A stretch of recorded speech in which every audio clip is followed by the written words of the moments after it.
welcome back to the More Money Podcast. I am your host, Jessica Morehouse. Welcome back to the show. This is episode 298, which means we are 2 episodes away from hitting the big 300.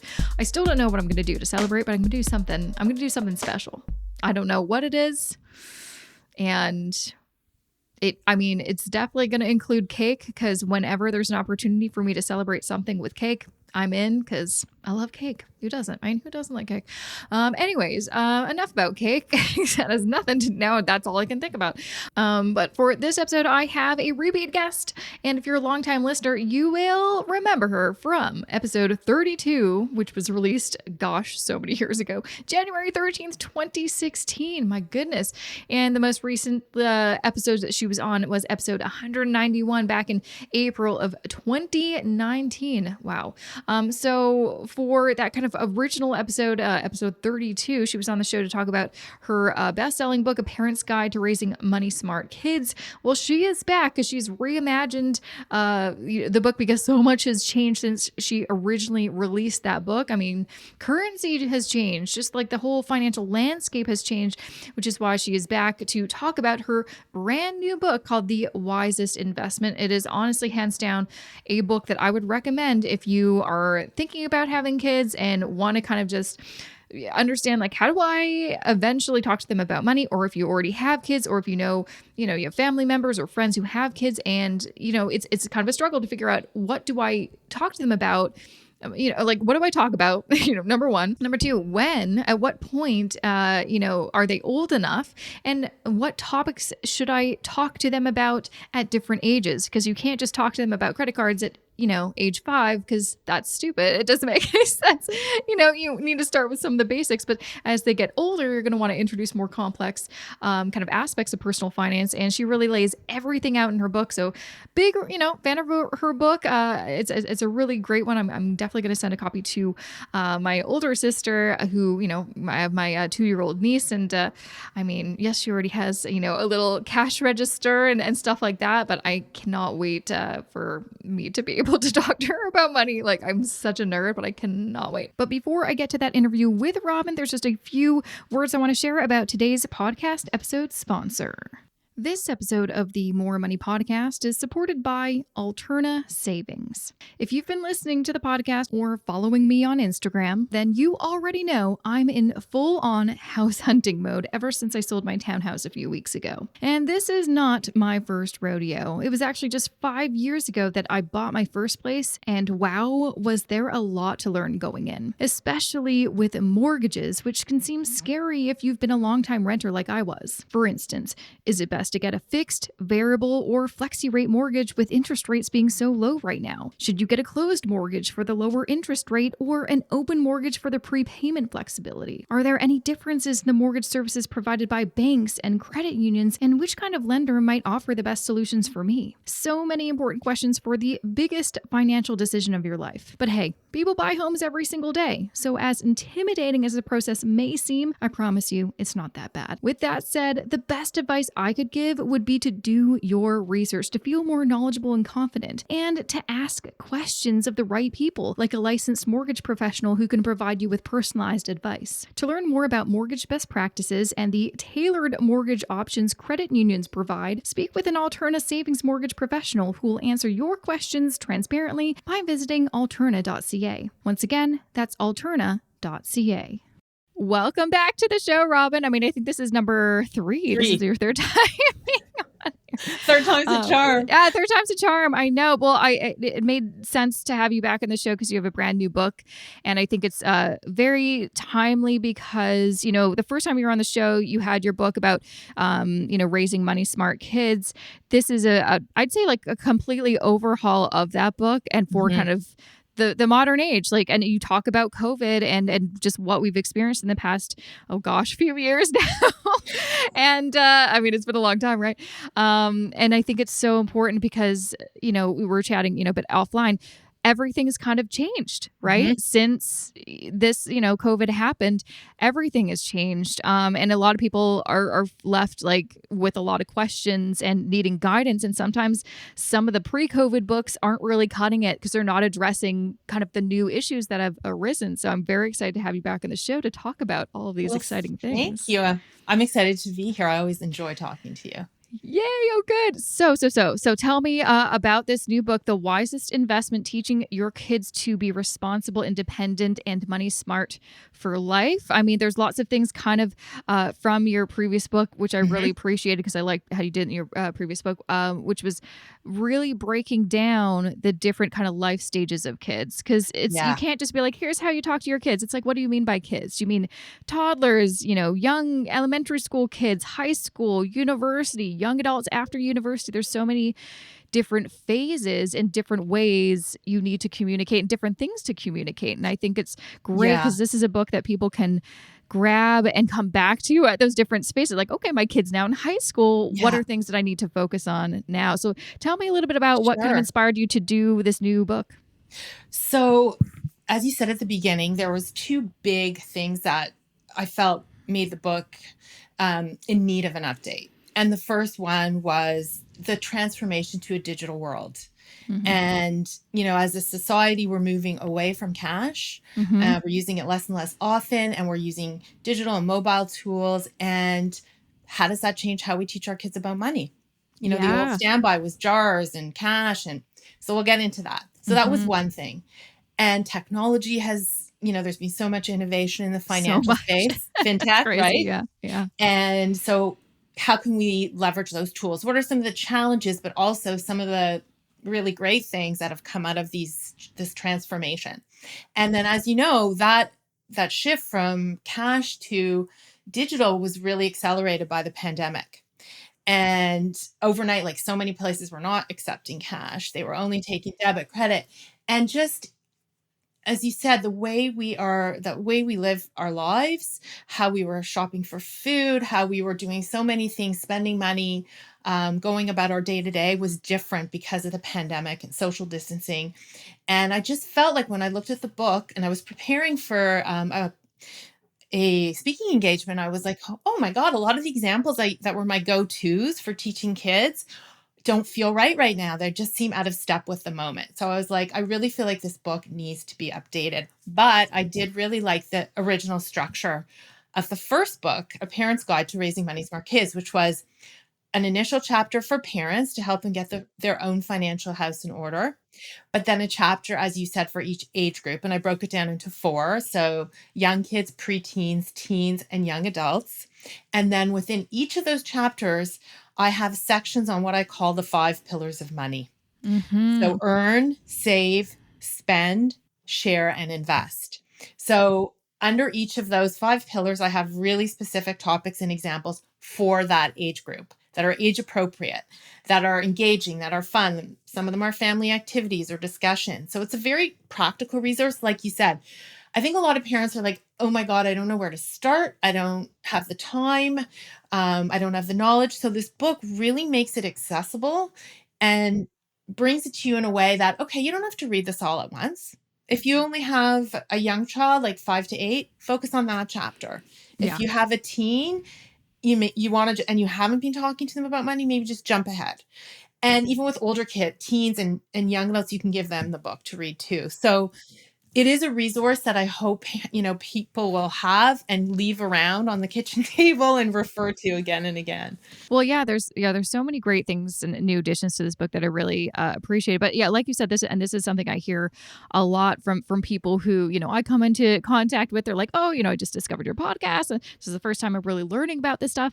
And they have kids, and they of course want their kids to not repeat their money mistakes, Yeah, but they don't feel fully equipped in how do I teach something that I don't feel 100% confident or knowledgeable about. And I think that's a big barrier for it is. parents And also the kind of idea that, oh, it's too late for me to learn this stuff because maybe of my age. And it's like, well, it doesn't matter how old you are. You can learn this at any age. But I think that's a big struggle for people. It's like, I know it's important to teach my kids this because, again, the number one thing I hear about this is like, I wish I learned this sooner. I wish I learned this Yeah. in In school. school. I Yeah. want something better for my kids. But how do I start for myself? So like you mentioned, kind of you start off, you do talk about, okay, parents, if you feel like you're in that kind of boat and you don't even know where to start teaching, well, let's take a look at your own financial house and see how can we kind of get these things in order, and you do it in a really nice way. So I think the first kind of thing I'd want to know, and probably other parents are knowing, is like, what is a good starting point? What are some things that we should look at in our own financial lives so then Mhm. we can be a good, role model for our kids? Yeah, exactly. I mean, that is the philosophy is your kids are watching and listening and learning from you. So try to be a good financial role model so you can lead by example. Now, maybe that sounds like it's easier said than done because parents are like, "Oh my God, I'm not good at money myself. I've made so many mistakes. I don't have the knowledge or the time." So those are some of the common challenges that they face. But I think what I'm trying to encourage parents is that you and your kids can learn together. This is something that even if you feel you're not the best at this, I'm trying to help you guys do this together. So the first chapter lays out what I call these 11 healthy habits of financial management. And so I'm just like, when I flip through the book quickly, like the first one is, to know where you stand. Hmm. Because if you don't know where you're starting from, how can you have a Yeah. plan for where to go? I'm sure you see that a Yep. lot with your planning clients. Absolutely. You need to know where you're starting from so you can make a plan. Yeah, like Absolutely. if your head is in the sand and you just are ignoring this, it's kind of like a vicious cycle. So you Yeah. really need to start by figuring out a good starting point and that means like figuring out your net worth and your cash flow. And then, I have some other rules like live within your means. So spend less than you earn and make sure that you're saving by paying yourself first.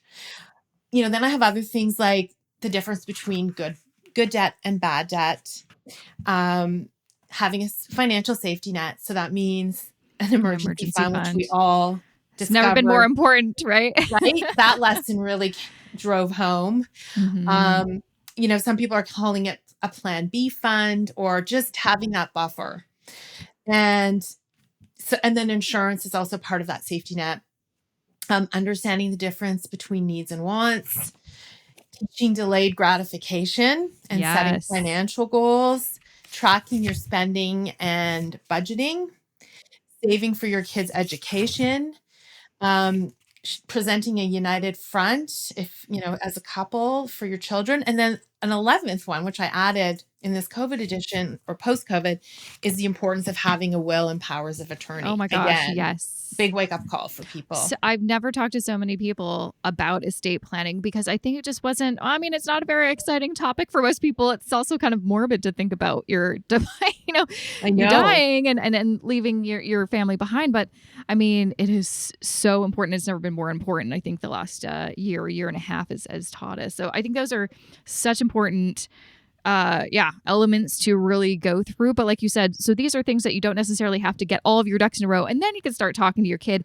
This No. might be an opportunity to talk to them while you're going through it. Actually, Yeah. that's even a better opportunity. It would have been, I think, so helpful.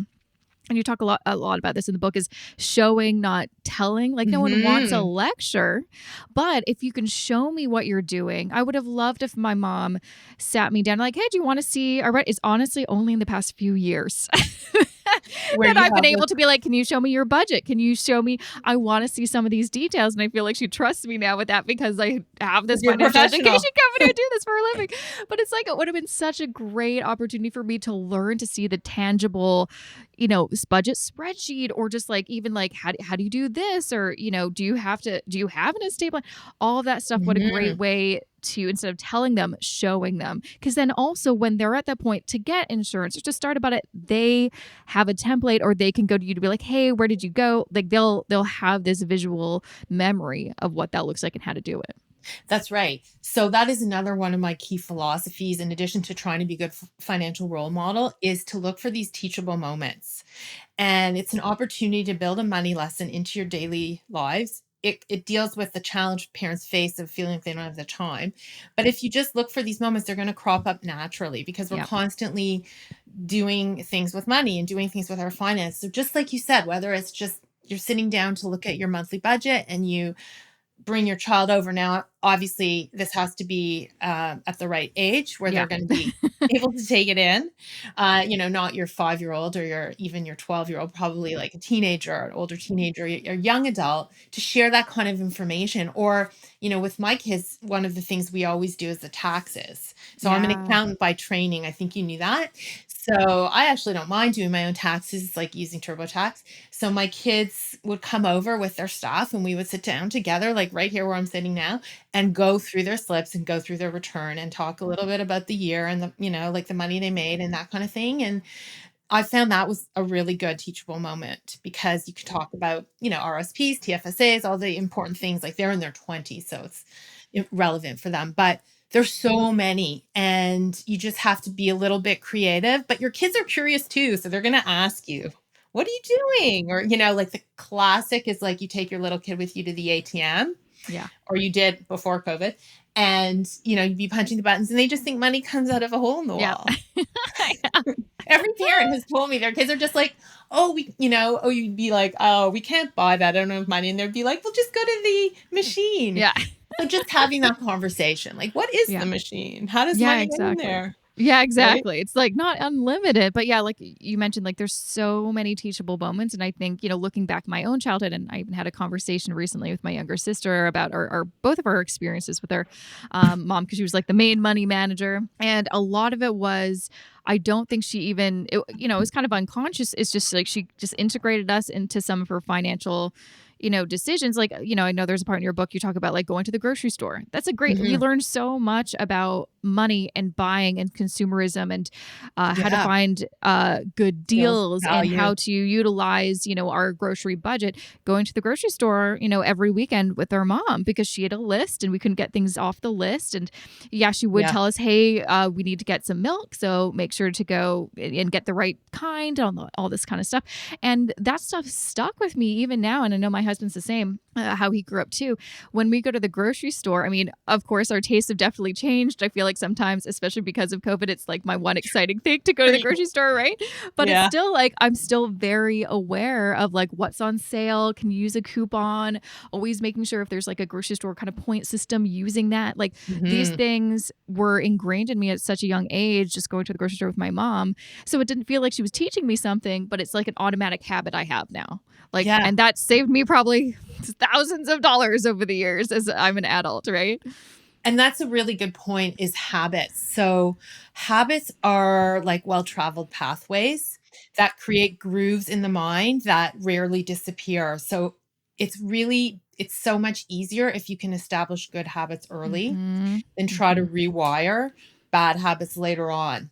So, these things like your mom bringing you to the grocery store and talking to you about, the list and comparison shopping. And also like when you're paying at the end, like a little kid may not really understand debit or credit, or if you're paying with cash anymore, like getting the change and counting it. And all those little things are, and then, it does become a habit to see this is done weekly and it's planned and we're not just kind of spontaneously pulling things off. We're like being deliberate and careful, and it's part of a bigger budget. So there's so many ways to turn it into a little lesson. Totally. So now, since you kind of mentioned it, we are moving further and further away from a cashless society. I'm very happy about that because I was kind of cashless, before COVID. So I'm like, nothing's really changed in my life. If anything, things have gotten a little bit easier going to the store because you can have a higher limit of tapping now. Yeah, exactly. Right. But I think true. maybe, maybe some parents might find this is a bit more difficult. It is easier to teach kids, especially younger kids, about money with the dollars and cents and the cash and stuff like that. I remember that's how I learned, quarters and all that kind of stuff. With now a plastic card, how do you show this? Is it just about showing them a statement or a spreadsheet, like showing them a calculator? Like, how do you show them the value of this piece of plastic compared to these, coins and bills? Yeah, that is a very big challenge. And I think with young kids, so let's say starting around age 5, you still want to start with cash. Yeah. And especially Canadian cash is cool. It's fun. It's colorful. The bills are colorful and interesting. and the coins are also interesting. And there's little history lessons in there in addition to math, counting and making change stuff. So I still think that's key because it's tangible and tactile. And I think digital money or plastic or paying with your phone is a little more conceptual. You have to be, I think a preteen is capable of understanding that, but a little kid, it's a little much for that. So I would still say, if you have cash around or just keep a little bit aside that you can use to show them and play counting games with. But once they're a little bit older, and let's say they have opened a youth account, which is an account for young savers, most likely they will get a debit card with that.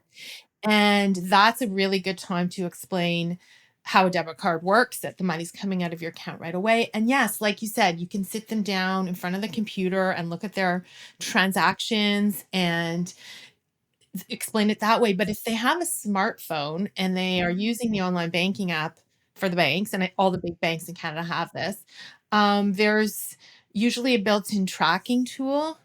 And I mean, that might be more suitable for a teenager. But first of all, they can at least look at the online banking app and see their balance and see the transactions.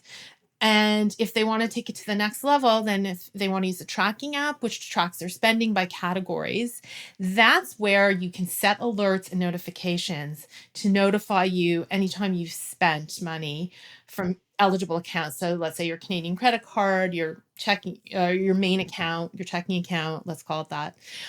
You get these notifications, which will ping you on your phone or your watch. And that helps make that spending feel real again. Like the visceral feeling you get when you part with cash and you hand over cash to someone is a real feeling of loss, which you kind of lose when you're tapping and using your phone.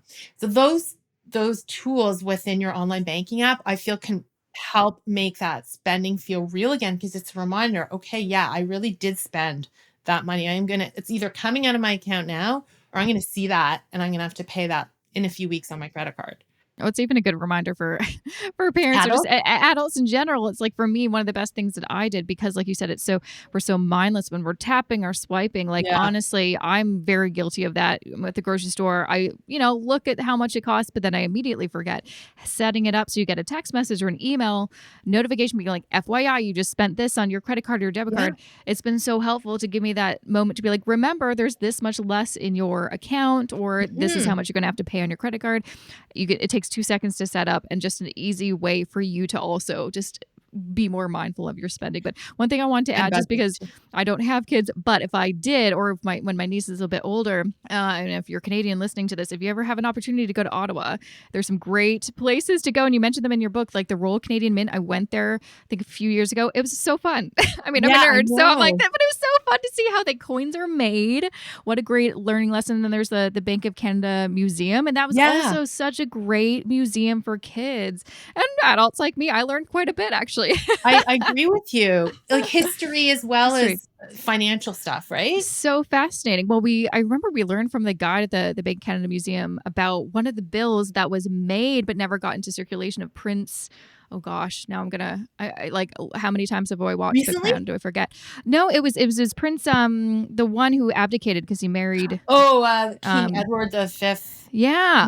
They made his bill and they had it, but they're like, it never circulated or whatever. I'm like, how cool is that to see that? Cool. It's pretty cool. So, I mean, if anyone's listening and you're in the Ottawa area or going there for vacation, there's some, like, they're actually fun things. And I think they're free or by donation, or very, very cheap. So, and if your kids are not, like, I think it's also a way in if your kids are not seeming to be that interested in money. Like, some kids by their personalities are just so into it and they have a lot of questions, or they're just precocious and they want to know. If your kid isn't as interested, it's a really good way in. And if you can't get to Ottawa, there's also the websites for those two, the Bank of Canada and the Mint, also have some tools and resources that are engaging. Totally. And also, you mentioned in your book some games. Like, that was definitely how I learned a lot about money. Like the Monopoly? game Life, Monopoly, and Monopoly, like you mentioned, it has in your book, it has updated. There's like, I actually got the new one recently. It has like a little credit card, and actually that It took me a little while to get used to the digital way of the game, but then it actually does make it you do really learn like, oh, this is how this works and stuff like that. And you mentioned another game called Cash Flow. So there's so many different Yeah. games that have money in them, or even like one of the computer games, because I am again a nerd that I play is The Sims, and it has to do with Right. like you do have to have a job and earn money and stuff like that and buy things and pay your bills and stuff like that. So I that's like there's know. so many ways to teach your kids through fun means instead of again just telling My them. yeah, my daughter, who's like 24 now and a Hmm. CPA, she just joked around that with one of my friends on the weekend that she learned everything about money from playing Sims and Roller Coaster Tycoon or Oh something my like gosh, that. yes, I used to play that Remember? too. Yeah. Yeah, So those games, like they are fun. I mean, anything that's engaging that has a little bit of a financial component, it's so good. And I think life is a really good one because it really does try yeah. to Yes. stimulate some of the decisions that you have to make and some of the things that crop up that are unanticipated, like whether it's a repair or, like on your house or your car or just these things, a pandemic, like, just how important it is to make good decisions.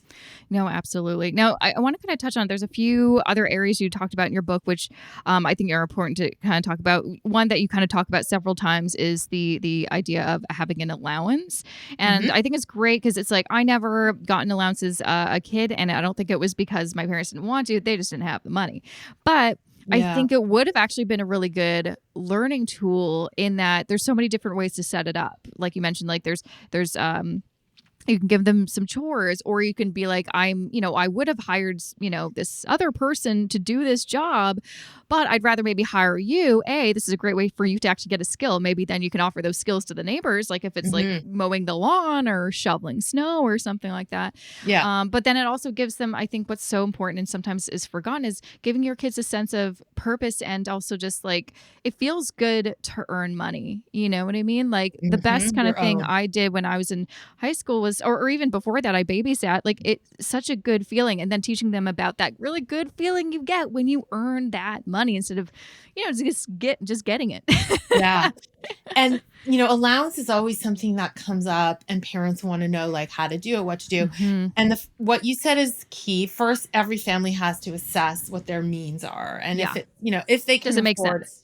Yeah. Yeah, does it make sense for their financial situation? And then let's say if it does, every family has to decide for themselves about this chore thing. So some families really want their kids to earn their allowance and do it in exchange for chores.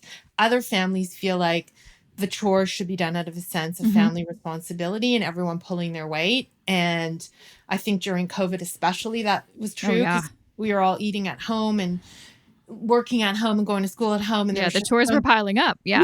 yeah. Right. So I think, and I think if families feel that way, um, then the allowance is more of a money management tool. And but if they still want their children to, get that feeling of what it takes to earn, then as you say, they can do these additional chores that you would maybe have to pay someone to do, because kids will think longer and harder about spending their own money, especially if they've worked for it. But even if you've given it to them as an allowance and they have ownership over it and responsibility for it, they're going to be a lot more mindful of how they spend and what they do with it. And it's not just spending, we're talking also sharing and investing. Than if you're just paying for things. If you're just like, if you're out with them and they want something, you just pay for it. They have no idea what it costs, what it takes to Mm-mm. save. They don't value it in the same way. So I think an allowance is a very important money management tool if you can afford to do it. And then once they get older, they can start working. And like you said, you could start with babysitting. That's such a classic. Yeah. And then, I've talked to parents whose kids referee sports that they Oh were yeah. involved with maybe when they were younger, like hockey, soccer. Yeah. Camp counselor is another classic kid job that is often paid not well, but at least they're making some money. Shoveling snow and those kinds of things until they're like old enough to really get a part-time Yeah. job. Yeah, exactly. Yeah, there's so many great skills, and yeah, it really is up to what makes sense for you, and then really deciding but I think what I really learned from your book is really getting specific on, okay, you also mentioned it's so important with you and your spouse or your partner or your co-parent getting on the same page, Yeah. united front, and having that kind of guideline. Like, okay, if we're doing allowance, why, what for, how much, for how long, what are the rules and guidelines? Because also Yeah. kids do like, rules and guidelines. They want to know what's Yes. going on. So you can, so they can have that kind of sense of, whatever. No, you're right. They do need rules and guidelines. And that, I mean, having raised two kids, Mhm. ourselves, we know that they need discipline. They need rules Mhm. around like behavior and what time to come home at night and Mhm. cell phone use and like everything, and money too, because, when they're younger, they just don't know. You're teaching them with these rules and guidelines. As they get older, especially with something like an allowance, you start to you back off a little bit, like as you do throughout adolescence, let them become more independent and let them make mistakes so that they can learn from them. And that's why I really try to encourage parents to start early. Because when they're younger and they make a mistake, it's not the end of the world. It's like they wasted money on something like a toy. But as you get older, the stakes get higher. The mistakes can be more expensive and harder to dig out from. And I'm sure you see that. And again, the bad habits and everything else compounds. So try to start early, and try not to bail them out when they do screw up or make a mistake, and let them learn from their mistakes and then move on. Yeah, no, I actually appreciated that in your book. Of course, your natural inclination is to rescue them, right? Of Yes. course, when you're like, oh my gosh, no, don't do that. But it's so true, as hard as it is actually important. It's so important for them to make mistakes and fail, right? Some of the best lessons I learned Yeah. was from failing and then learning about why did that happen and then what could I have done differently. If my parents always came to the rescue, then I may not have, been as ambitious or, for example, like my parents always said, if you ever do need to be bailed out or something like that, you can come to us for money. But then, at the same time, I knew, well, I can't, I also kind of knew our financial situation of like, well, I never want to be that kind In of that burden position. if I make a really dumb money mistake, like a bad Yeah. investment or buying something that is outside of my affordability. And so for me, I did make some mistakes for sure, but it was also, I really appreciated that even though my parents said that, it was kind of always understood you should figure it out on your own. And that did make me, kind of think about like, okay, I need some more money because I'm not making enough of my day job. How do I make this work? And that, ultimately helped me start my blog. Look where we Right. are now, 10 years later. So, I know. And look at how well that turned out, I because mean, that kind of came out of financial necessity. it did. Yeah. Yeah. Yeah. And it is hard as a parent. Like, you want your kids to avoid the mistakes you've made or some of the difficult things that you've been through. And that's what we're trying to equip them with. And that's what I'm trying to do in the book. But inevitably, we all make mistakes, myself included. And, what you have to do is try to learn from them. Like, look at what you did and see what you could have done differently and try to, go forward in a different way. And like, one story I share is, I think when my daughter got her first credit card, she didn't pay. I don't think she used it a lot, but she had a Mhm. small balance and she Yeah. didn't pay it on time.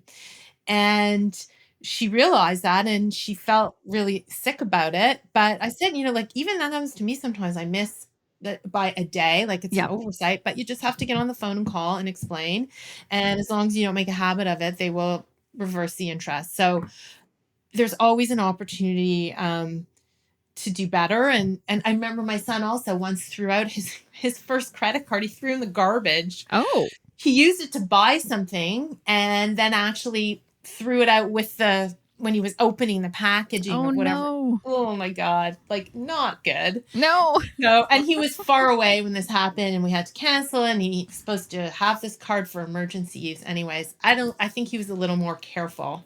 Yeah, he'll learn After next that. time. Yeah. Make Like, sure to put make that sure you card in put your it wallet. Yeah, exactly. So, Mhm. they're going to do things. Yeah. We're all going to do things. So it's just, Yeah. yeah. Yeah, but that's also something that you talk about in the book that I think has changed a lot in the past couple of years because of social media is not just mistakes you can make, but there's fraud, Oh, cybersecurity. It's not just about, oh, what if someone gets a hold of my credit card number and steals it. It's, I mean, as personal example, but also I've seen this with other people on Instagram, fake accounts popping up pretending to be them and then asking for money and I know. defrauding people. That happened to me. Someone pretended to be me. There was nothing I could do to stop them. I tried, obviously Oh my contacting God. Instagram to take them down, but there was at least one person who contacted me saying, I thought it was you And I sent them my and I sent the money. And I'm like, well, that is obvious. Like, I feel awful, but I didn't do anything. Like, it I wasn't know. me. Someone But impersonated you. someone, but this is happening so much more often Mhm. on platforms like TikTok or Instagram or Twitter, and it's important to teach our kids now, because these things didn't exist I that long, know. for very long, how these new kind of ways of defrauding you and fishing for your information exist, and how you need to be really careful. Yeah, that's a really important money talk to have with your kids. And that's actually another reason why I like those notifications on your Mhm. phone or your watch, because if someone is spending money on your debit or credit card with fraudulently, you Mhm. will get notified. And then you're like, wait, I didn't just do I that didn't or put buy that. that. Yeah. So Mhm. that is one way to be on top of it. But yeah, there are so many sneaky, clever ways now that they can do that. So you really have to be very careful and skeptical and vigilant. Hmm. Now, another kind of element that I find, we talk a lot about, the importance of being mindful with your spending and always paying yourself first and saving and all that stuff. The one element that I find, especially with adults now in their 20s, 30s, 40s, 50s, is, the one thing I never learned. Like, I was always good. Like, I've had so many conversations. This is my, experience too. I was very good at saving and living within my means, but that's Mhm. it. And then they never learned that other kind of element that's so important is the investing, the wealth building, which is so Yeah, important now, especially as, pensions are kind of unicorns. Not many of us get, a group RSP or a pension anymore. So we really need to, do our due diligence and figure out how can we invest enough so we can retire one day or achieve some of our other kind of financial goals. And I I mean, know. it's a hard, I mean, it's a big topic. And I think that's another struggle with parents. It's like, I don't even know how to invest or do that. How do I teach my kids how to do that? I know.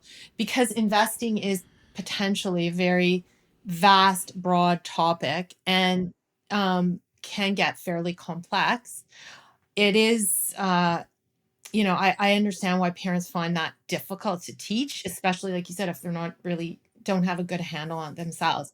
So I feel like with kids, you kind of go in like ease into it. So with young kids in the book, I talk about like the classic lemonade stand. And I've seen a few in my neighborhood, by the way. Like in the last, my husband saw one right behind his office. And then I was walking with my daughter and her puppy on the weekend, and we saw it wasn't even a lemonade stand, it was just free lemonade, which is just Ah, hilarious because I feel like that just points to the fact that kids just kind of they're a little naive, they're a yeah. little confused. Like Yeah. so just like, so starting with that where it's like, you're selling something for more than what you paid for it and you're trying to make a profit. And then, you can start with things like a high interest savings account, not that there's really Mhm. such a thing as high Yeah. interest anymore, but in theory, or like a guaranteed investment certificate. Like where you talk about, if you lock it in for longer, you get more interest. Just talking about what interest is, that Hmm. you earn it as a saver and you pay it Hmm. as a borrower. So just even understanding that is important for your kids. And then compound interest is so important for them to understand because they are young and they have time on their sides. And you want to take advantage of the power of compounding because it's so powerful. It can lead to exponential growth.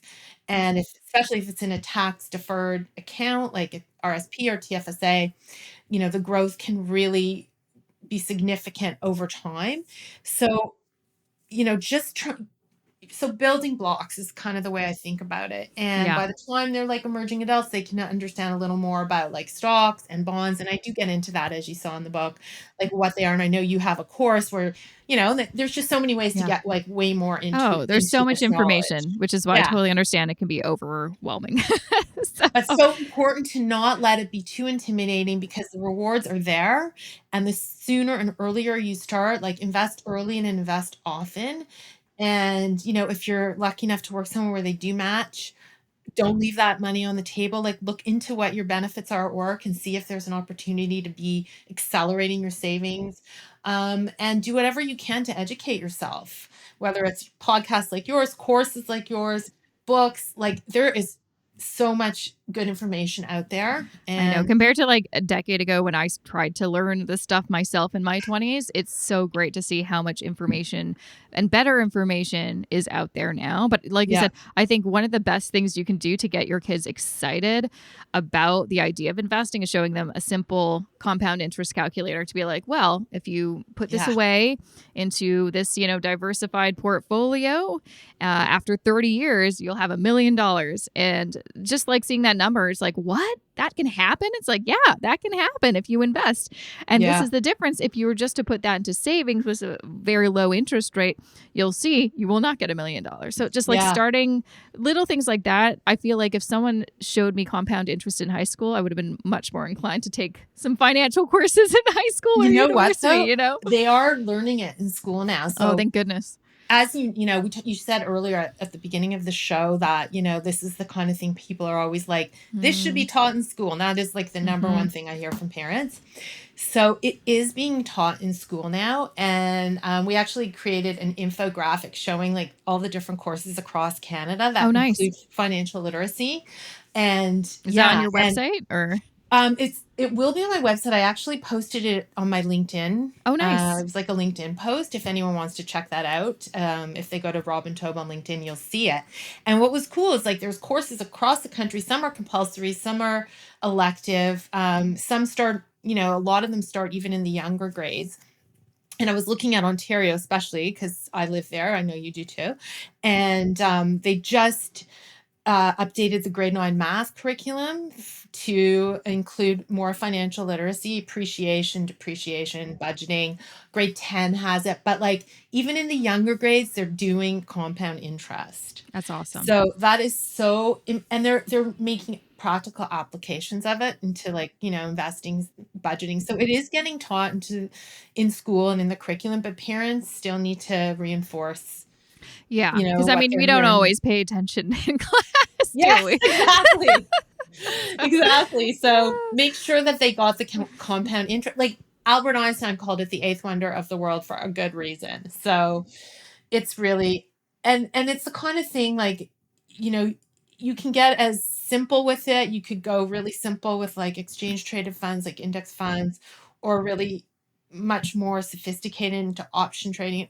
Whatever sort of strikes your fancy and is in line with your goals and your risk tolerance and your time horizon. So I find it fascinating. I really love investing. Like when Mhm. I started learning about it, it was really in university, but at the time, and then after it was just through books, but now with like Mm. podcasts and all kinds of Well, things. that's the thing. It's like you can, find some actually pretty decent YouTube channels and Yeah, podcasts that are focused on investing. And that's how you can kind of get hooked on some of these, or your kids get hooked on them, or both of the, or even yeah, I know lots of, depending on where you invest, lots of discount brokerages have complete like resource libraries, educational videos that you sure. can, then, give access to your kid. Be like, hey, here's, if you want to learn, the more specifics of like ETF investing, here are Yeah. some videos that you might actually appreciate. And you're right. So, Like my kids who are in their 20s really like YouTube and learning that way. yeah. So Yeah. I think for them, that would be their go-to rather than a book.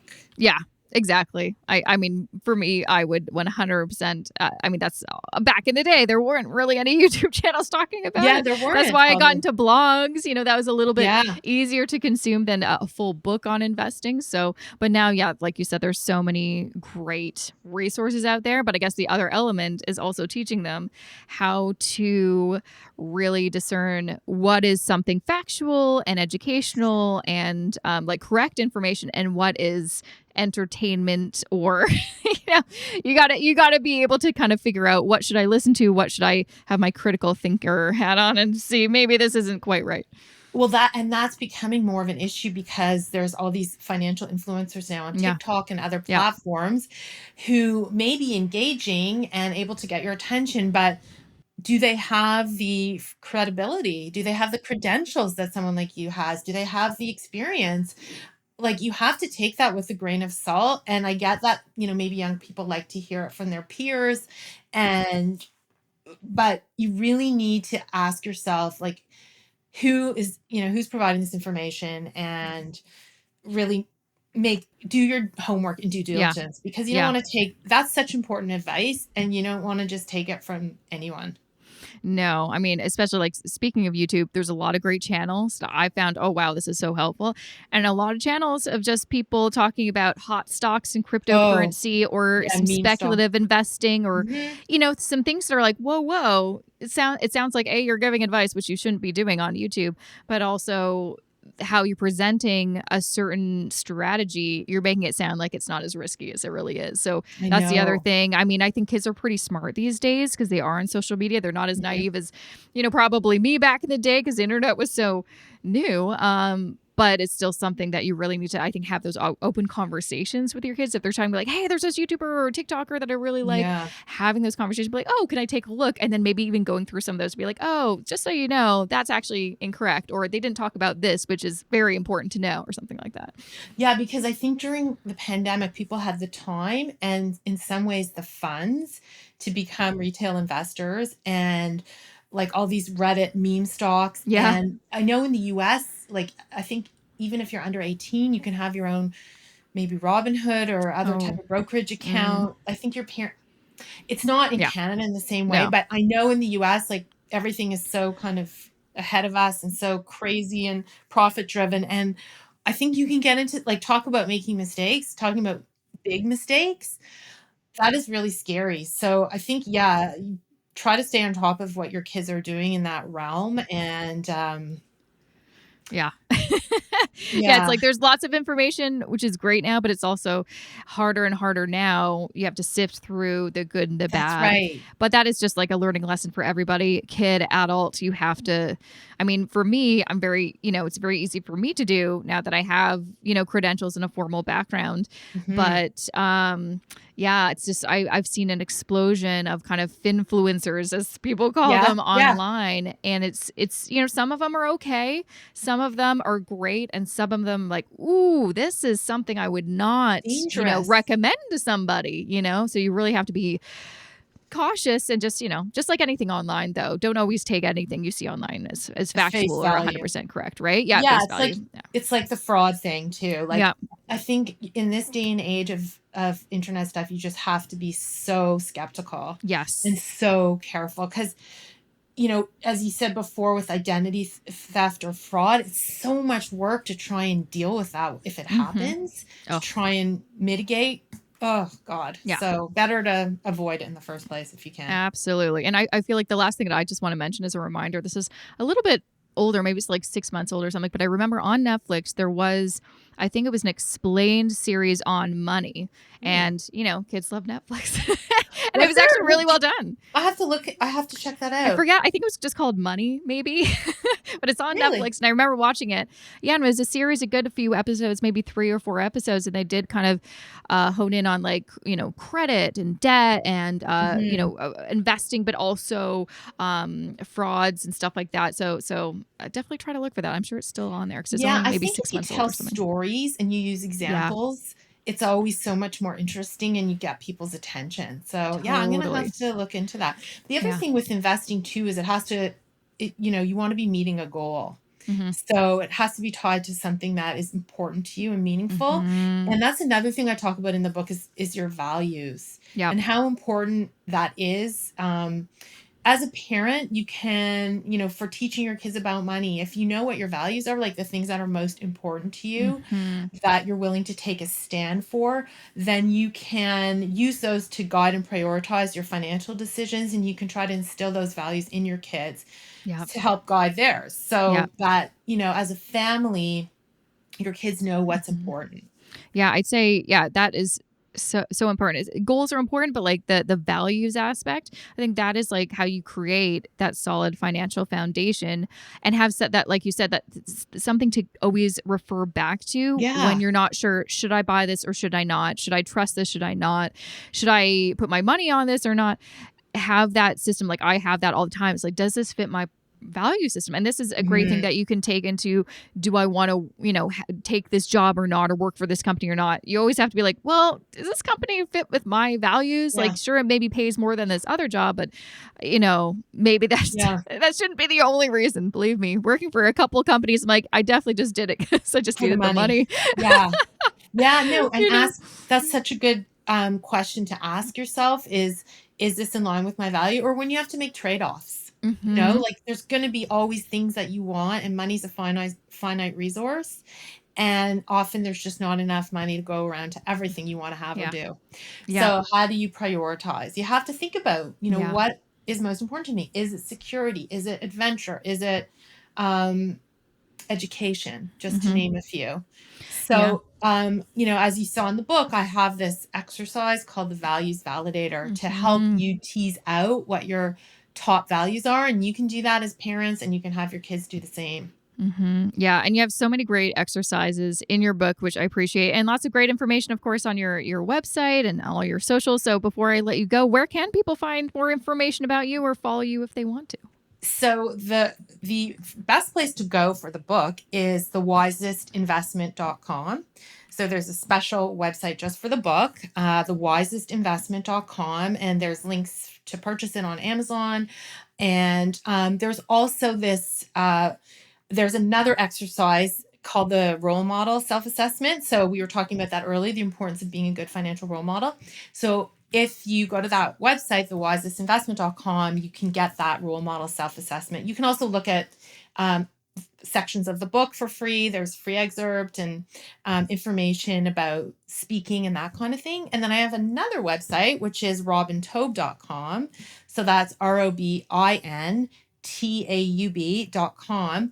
And, you can find out about the book there, but also more information about my speaking. And there's the values validator on that website. So Right if on. you go there, you can get the values validator for free.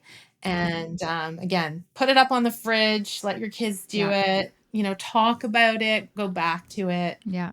But yeah, like I think the overall message that I think people will take away from this, and I hope they do, is the best thing you can do to set your kids up for financial success is to have open dialogue about money. I'd say Yes. that's definitely something we're getting better at, and especially this is big inspiration for me starting the podcast. But we need to do away Mhm. with this idea that it's inappropriate That or is rude to talk taboo. about money. The best thing you can do to set your kids up for financial success is to talk about money.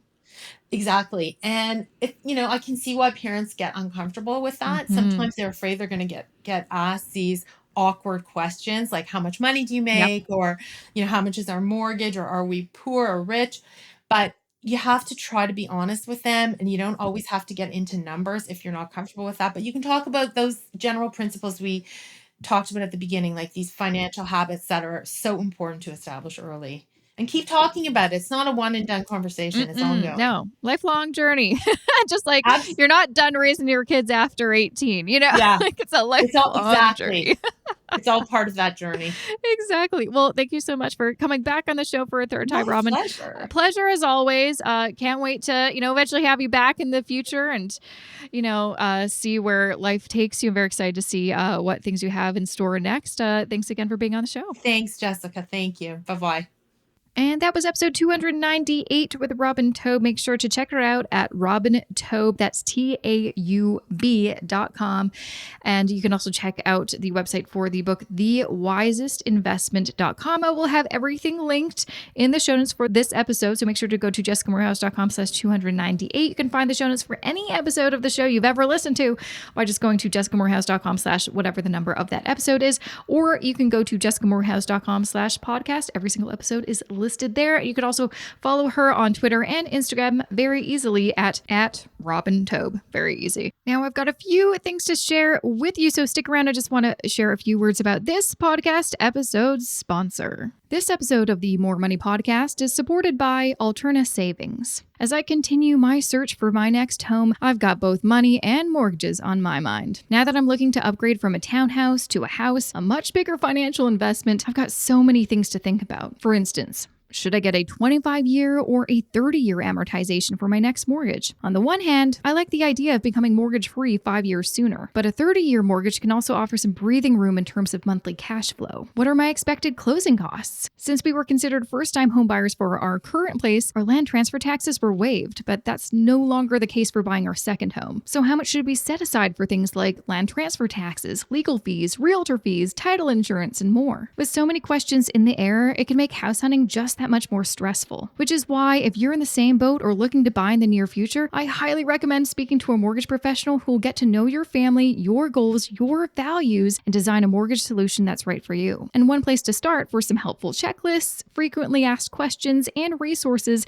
is Alterna Savings website. You can also reach out to one of their mortgage experts for specific help on your home buying journey. Alterna is committed to guiding you through the mortgage process one-on-one with care and transparency because you deserve tailored support for the biggest transaction of your life. To learn more and start building a long-term partnership with an Alterna mortgage professional, visit alterna.ca. Once again, that's alterna.ca. So, what do I have to update you on at the moment? Well, okay, some things that I want to remind you of because I did share them in the last episode, but in case you don't remember, number one, I actually made a update to my free resource library. So if you go to jessicamorehouse.com/resources, or even at my main page on my website currently, if you go to jessicamorehouse.com, it'll be right there. You can sign up and get instant access to my free resource library where I have a bunch of spreadsheets. Some past webinars actually are there. That's the only place you'll be able to ever find them. And a bunch of PDF kind of guides and checklists and a bunch of other free resources. And again, free. So you can check that out at jessicamorehouse.com/resources. Like I mentioned at the beginning of this episode, if you're ever looking for a book recommendation, well, I've got a bunch on my recommendations page, jessicamorehouse.com/recommendations. Besides that, too, I also have recommendations or a list of, potential things that you may be interested in. I have like lists of like different robo-advisors. If you're like, what are the different robo-advisors in Canada? I've got a list of them. Or same with some discount brokerages, no fee banks, fee only financial planners. I get that asked a lot. So I've got a bunch of them linked there. There's a bunch of stuff on that page. So make sure to check it out. jessicamorehouse.com/recommendations. And last but not least, to remind you, I have my wealth building blueprint for Canadians course. If you're interested in learning more and applying, because you do actually have to apply. Not everyone gets in. Because it's not the right fit for everybody. Go to jessicamorehouse.com/WBB or check out the show notes for this episode. It is linked there. But if you're interested in learning how to invest as a Canadian, because this is Canadian specific, and you also want to practice passive investing, so investing in a portfolio of index funds, I show you how to do that. I also show you how to build an investment plan, a retirement plan. I really walk you through everything I could possibly think of. And also what's great is I'm always updating the course and adding new lessons because I get some great feedback from students that I always want to make it the most comprehensive course as possible. And there's a private Facebook group. I do a biweekly Q&A Zoom call. So I'm in there. You have access to me. There's so much stuff in there. It's a bit wild. So check it out. jessicamorehouse.com/WBB. Check out to see if it is right for you. If you have any questions, happy to always answer over like Instagram DM or email. But yeah, that's where the information is. That is really it. That's all I've got at the moment. So if I have more exciting things to update you on, I will update you on those when I have that information. But right now, that's really it. So thank you so much for listening to this episode. And a big shout out to my podcast editor, Matt Rideout. Oh, one last reminder, giving away her book. Go to jessicamorehouse.com/contests and you can enter to win a copy of her book and some other authors' books. Just go to that page. Contests, jessicamorehouse.com/contests is where you can find that. Okay, that is it for real. Thanks so much for listening. I will see you back here next Wednesday for another episode of the More Money Podcast.